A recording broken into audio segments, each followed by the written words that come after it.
Ang Men in Black ay isang sikat na movie franchise na nagsimula noong late 90s.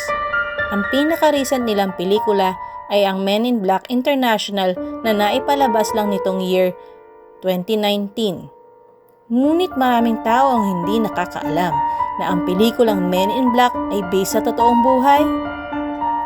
Base sa mga bali-balita tungkol sa Men in Black, hindi sila kasing charming ng mga bida sa pelikula. Based din sa mga witnesses accounts, ang mga totoong Men in Black daw ay nakasuot ng black suits, matatangkad at maputla ang balat. Madalas ang kanilang mukha ay hindi nagpapakita ng emosyon. Para ba silang mga robot na nag-anyong tao lang? Mukha pating intimidating ang kanilang mga aura. Nakikipag-usap lang sila sa mga taong either nagkiklaim na nakakita sila ng mga UFO o yung mga nagre-research tungkol sa mga UFOs. Sabi ng mga naka-encounter sa Men in Black, nagpapakilala sila na miyembro daw ng secret organization. Hindi nila sinasabi ang kanilang mga pangalan pag tuwing nakikipag-usap sila sa kanilang mga target. Nire-refer nila ang mga sarili nila gamit ang number. Halimbawa, code number 9 o code number 4. Madalas ay pinagbabantaan nila ang mga taong nakakakita sa mga UFOs o sa mga taong nagre-research tungkol sa mga UFOs. Kapag daw pinagsabi nila sa ibang tao ang kanilang mga nakita o nalalaman, ay maaaring may mangyari sa kanilang hindi maganda. Ang mga kwentong inyong mapapakinggan ay based sa mga accounts ng mga taong naka-encounter di umano ng mga Men in Black. Simulan na natin ang mga kwento.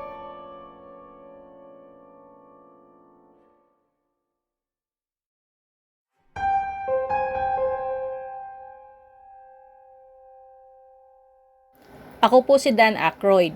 Isa po akong Hollywood actor na very outspoken sa mga karanasan ko sa mga UFOs at paranormal. Ang isi-share ko sa inyo ay yung isang encounter ko sa Men in Black. Last 2002, nag-work kami sa isang documentary na ipapalabas sana sa Sci-Fi Channel. Kasama ko dito yung mga kilalang personalidad sa UFOlogy, katulad ni Linda Moulton Howe, John Mack at Stephen Greer. Parang naka 8 episodes na nga kami. Isang araw, pagkatapos ng filming namin, lumabas muna ako para magsigarilyo. Sinagot ko yung tawag ni Britney Spears sa phone at tinanong niya ako tungkol sa upcoming SNL episode. Nung matapos yung pag-uusap namin ni Britney, napatingin ako sa 42nd Street at doon ko napansin ang isang itim na SUV. Kalapit lang ng SUV ay isang matangkad na lalaki na naka-black suit. Masama ang tingin sa akin ng lalaki. Medyo umiwas muna ako ng tingin, pero nung tiningnan ko ulit yung lalaki, nawala na yung lalaki, pati na rin yung itim na SUV. 2 oras pagkatapos mawala yung itim na sasakyan, may nareceive ako masamang balita. Sinabihan kami ng aming producers na canceled na yung show at hindi na siya ipapalabas sa TV. Hanggang ngayon, hindi pa rin nila sinasabi kung bakit nila kinancel yung show.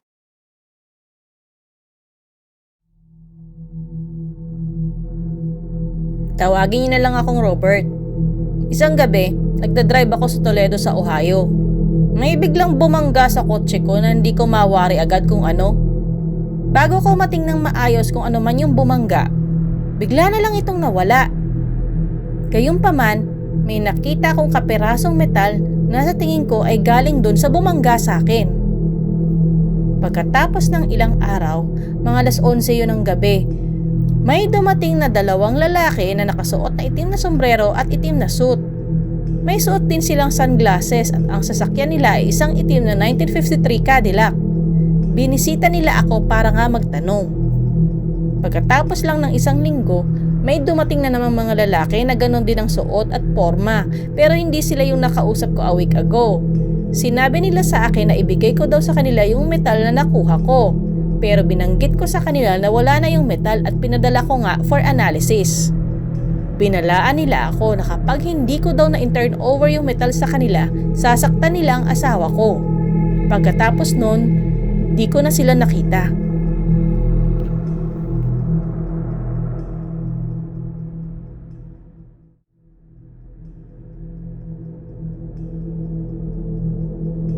Ako si William Shearer. Naka-experience ako ng UFO encounter noong January 15, 1997 dito sa Southern England. 4 na araw pagkatapos ng insidente na yon, may narinig akong katok sa pintuan. Pagbukas ko ng pintuan, may nakita akong 2 weird na lalaki na nakasuot ng dark gray suits at mahahabang coats. Yung isang lalaki ay nakaharap sa akin at yung isang lalaki naman ay nakatayo sa tabi ng kanilang sasakyan. Napakatangkad nila pareho. Putla ang kanilang mga balat pero pulang-pula naman ang kanilang mga labi. Ang pagsasalita nga lang nila parang automated. Yung tipong parang robot ang kausap ko, hindi tao. Tinanong nila ako ng ilang beses kung pwede sila pumasok sa pamamahay ko. Siyempre hindi ako pumayag. Sinasabi na lang nila na aalis muna sila pero babalik din. Pagkatapos ng isang buwan, may nagpakita na naman 2 lalaki.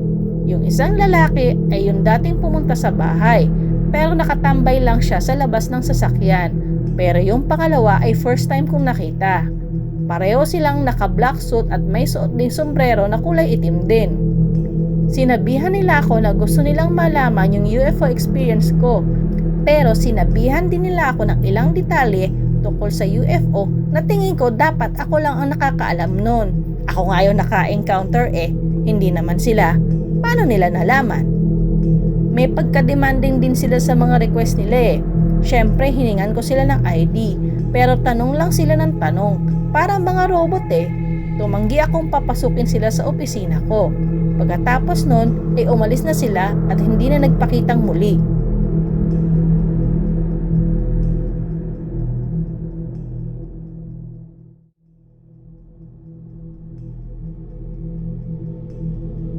Ako si Jack Robinson.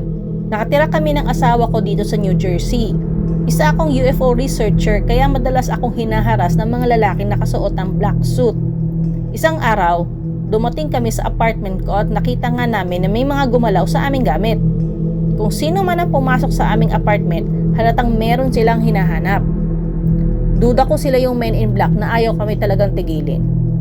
Ilang araw na rin sila nagpapagala-gala sa labas. Dahil doon, naisipan kong tawagan yung kaibigan namin na si Timothy Green Beckley. Ang ginawa ng kaibigan namin, nag-abang siya sa may apartment at doon niya kinuna ng pictures ang men in black na madalas gumugulo sa amin.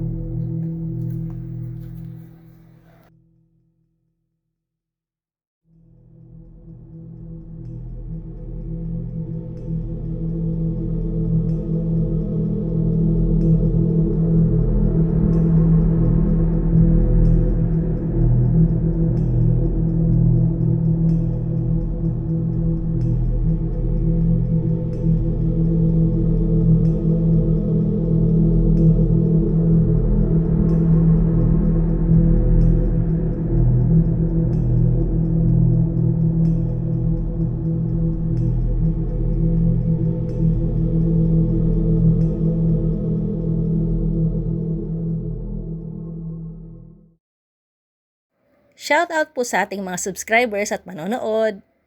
Marlon Aboyo TV, Kurt Discovery, Barry Nayan Channel, Lance TV, RRJ TV, ang General.